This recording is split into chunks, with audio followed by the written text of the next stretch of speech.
Good day, everyone. The story I've got for you today is The Lord of Chateau Noir, written by Arthur Conan Doyle. And Arthur Conan Doyle would be best known for his detective stories about the detective Sherlock Holmes, the consulting detective Sherlock Holmes, and his nemesis, the consulting criminal Professor Moriarty.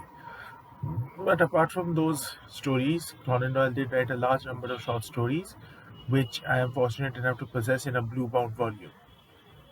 So this particular story is called The Lord of Chateau Noir, and it was my mother's favorite Arthur Conan Doyle story.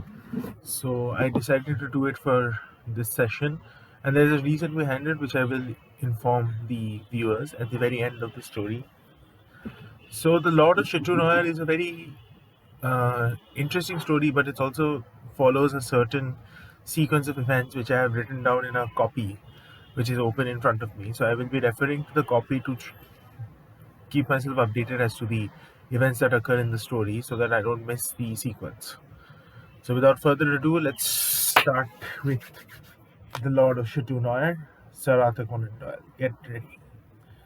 So, the story starts with uh, the scenario, which is the Germans have invaded France, and there is this mysterious individual who is murdering German patrolmen and foot soldiers who are a member of the one sec, who are members of Colonel Von Trapp's 24th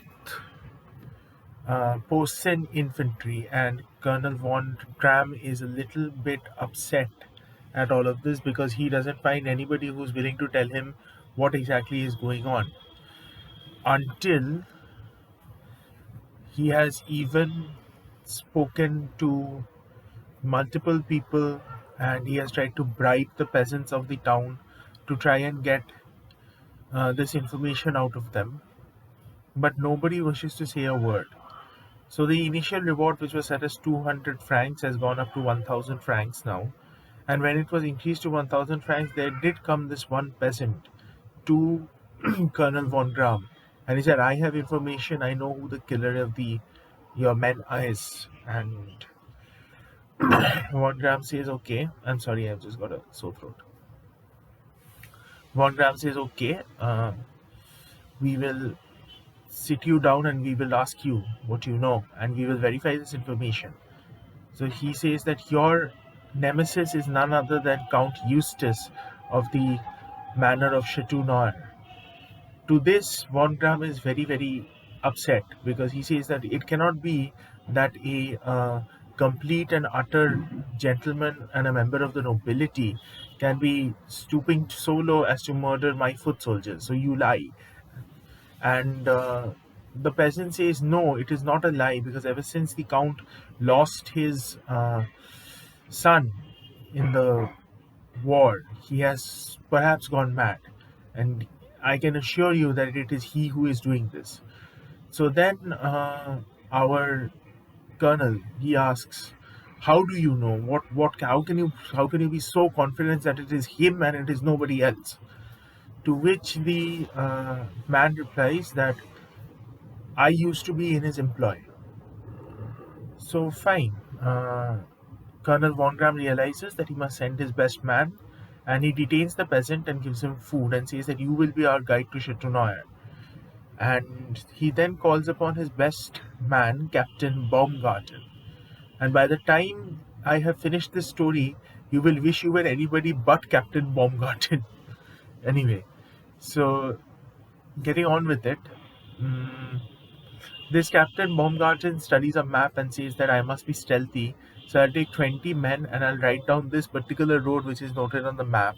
And from that particular road, I will take a left turn and I will come down a certain path which will take me directly to Chateau Noir without alerting the Count of my presence. And so he does exactly that. He takes a sergeant with him, and the sergeant has got the man with the manacle on his wrist, which is tied to his wrist, so that he cannot run away. And should he try to run away, the first bullet to be fired will be through his skull. That is the terms of the agreement that they have etched out.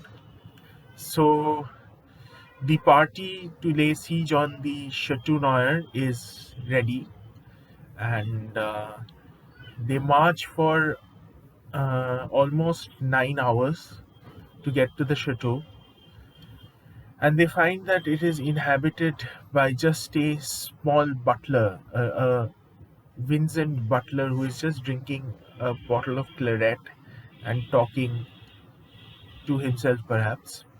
So they stick a gun through the window and they say that open the door quickly, otherwise we will shoot you and we will force entry. And should you try any funny business, we will shoot you anyway. So then this butler, he opens the door and he's like, the count is out. So Captain Baumgarten says, the count is out at this hour. You expect us to believe that? Your life for a lie. So then the butler says, it is not a lie, it is the truth. The count is definitely out. So then they proceed to search the entirety of the house, and this becomes a little difficult because there are narrow staircases through which only one person can go, and there are, it's a sort of a maze. Of the architecture makes no sense. A room here, a bathroom there, something like that.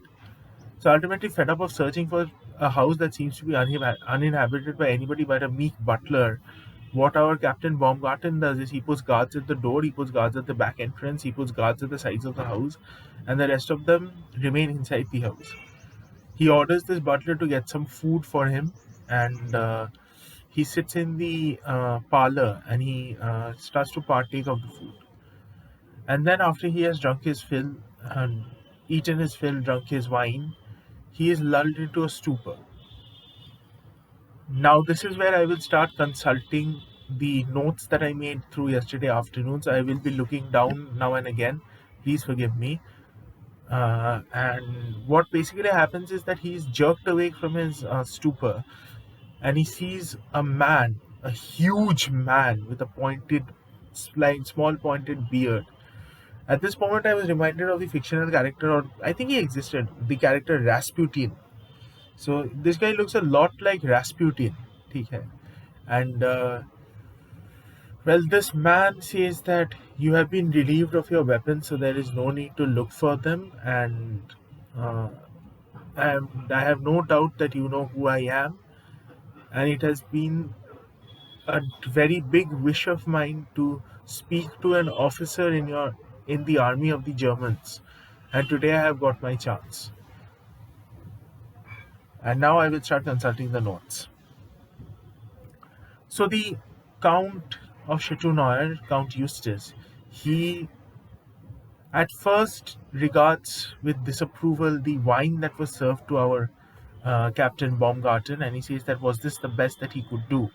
And he takes a whistle from his pocket and he blows into it, and the butler arrives. And he says to the butler, get me the finest wine in my cellar immediately. And the butler does so, and the Count pours two glasses filled with this wine, and he offers one to Baumgarten. And Baumgarten drinks it, but he's very reluctant to, because Baumgarten is starting to feel scared of this man. And indeed, it is a scary presence. I told you he was sort of Rasputin-esque, so he's tall, and the description is that his shoulders are massive, his arms are thick with muscles. So Baumgarten knows that he's in very deep shit right now. So then what happens is he starts telling the story of his son Eustace. The count is also called Eustace. His son is also called Eustace. So he starts telling the story of Eustace. Apparently, Eustace was captured when he went to serve in the French army. He was captured, and he was first taken to one sec. He was first taken from Weissenberg to a small village called Lauterberg, where he was treated well. He was given good wine and good meat, as the Count has given to Baumgarten. But the very next day, his son was shifted to a place called Ettlingen. And at Ettlingen, he was not well treated, he was made a mockery of. The captain at Ettlingen tried to make a mockery out of him, and when our count's son protested, he was punched in the eye very hard, and his eye started bleeding. And the count does the same. He, without a single word of warning, he suddenly punches Baumgarten straight in the eye, and so hard that Baumgarten's eye starts bleeding, and he falls forward onto the table, clutching his eye like this. And there is blood coming out profusely from the eye. And then he gets up, half blinded with the blood. And then the count says that I am not done telling the story. This is but the beginning. From Ettlingen, he was going to be transferred to another place, but before he went, a kind major advanced him the sum of 10 Napoleons, seeing that he was in poverty. And to Captain Baumgarten, these 10 Napoleons are repaid by the Count. Next, he is taken to another prisoner of war camp, and here again he is humiliated and he is made a mockery of. The Count's son is beaten up profusely. The Count's son's hairs are torn from his mustache and his head. And as he speaks to Baumgarten about these atrocities, the Count is also committing these atrocities. He is punching Baumgarten, he is kicking Baumgarten, he is ripping hairs from Baumgarten's mustache. And Baumgarten is begging for mercy. But there is no mercy shown to Baumgarten. Baumgarten is simply lying in the chair, half senseless. And it is only when he is half senseless that the Count stops and then says onward with the story. So after this humiliation, wait, I just need to find it in my notes. He then tries to, actually there are like 13 points over here, and I'm just ticking them off one by one mentally, so it's taking a little time. I hope you don't mind. This story is a difficult story to tell, as you can see. So as I was saying, Baumgarten has been roughed up quite seriously. And so it comes to pass that the son manages to escape captivity, and while he was escaping or about to make his escape, one of the officers, a kind officer, he decides to bind his eye so that it does not bleed anymore. And to this end, the Count also takes out a silk handkerchief and he says, "May I bind your eye?"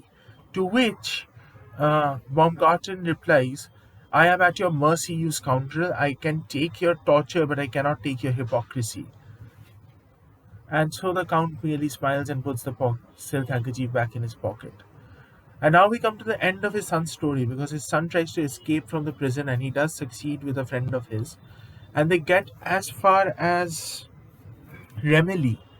And Remilly is but 1 mile from the German front. So if they could have made it 1 more mile, they would have been free.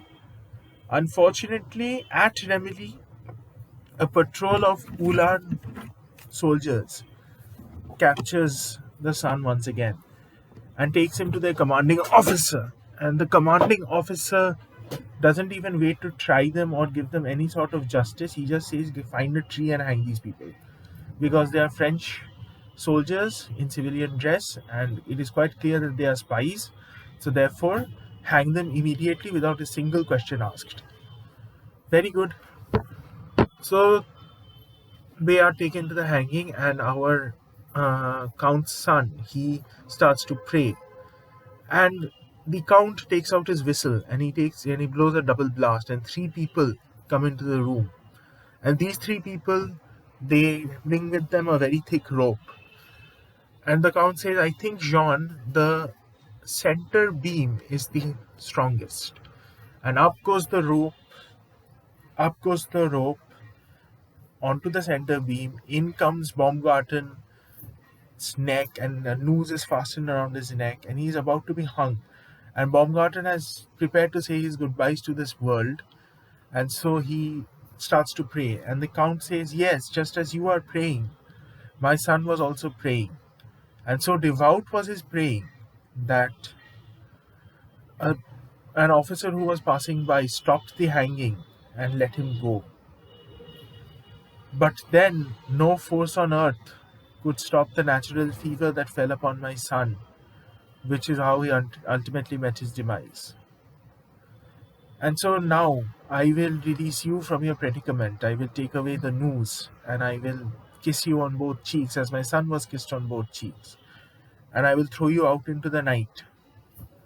And I can only pray that fever takes you. And that is where our little narrative comes to a close. And I am sorry I had to, break a little bit to check my notes and all that, but I had to get the sequence of events absolutely correct. Otherwise, this story would have made no sense to either of you, neither to me, neither to you. So I hope you enjoyed this story. And I did mention something that I would say about my mom at the beginning of this video. So the thing is that my mom has passed away. She passed away on Tuesday. And in a way, this is told in memory of my mother because this was her favorite Arthur Conan Doyle story. So I have done it, and I hope you guys have enjoyed it. And I know some of you will be giving me condolences and goodwill. And to those people who I mostly don't know, I only wish to say they are extremely appreciated and they are very thoughtful of you. And I will be back next week with a new story. And until I am, this is the Binge Master signing off. Stay safe, stay happy. And to those of you who know the procedures, start spreading the word that there is a little boy who's suddenly lost his mother and become a man, telling stories on YouTube. And if you have any suggestions, please let me know in the comments below. All right, that's all I got for you. Good day.